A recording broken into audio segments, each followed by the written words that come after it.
In the current climate too of all of us trying to adjust to working from home and homeschooling, and our kids, a lot of us, we have to become a teacher, an OT, a speech therapist, and adjusting to all these different ways we can support our children. That's certainly demanding. And then still trying to balance right now, many of our jobs are also affected by what's going on in the world. So we certainly want to make sure that we're there and able to show up and give 100% every day. So it's this huge balancing act that I'm really struggling with, to be able to keep an eye on all of my children, still provide a fun family environment, still make learning important, and then also find time to work.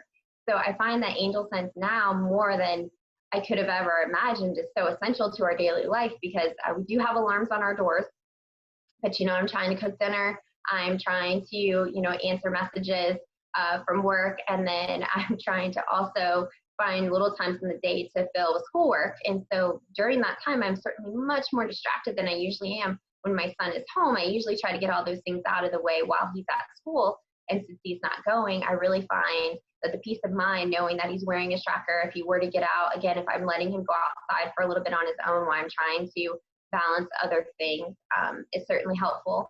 And then, the other day, even though we do have alarms on the doors, my youngest left the back door open.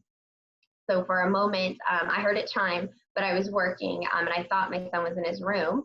And so there was the moment when I looked up and I saw the door was still open, and it hadn't been that long, but in my head it had, and I panicked and immediately went to the app, and I set off the alarm, because I just wanted to know, as I'm heading outside, if I didn't hear the alarm outside and I heard it coming from back inside, I knew that meant he was here. And sure enough, he was in his room, buried underneath all of his covers. But just that panic, even though he was safe, it just kind of helped. Had he been outside, it would have quickly narrowed where he was. And I find that extremely valuable.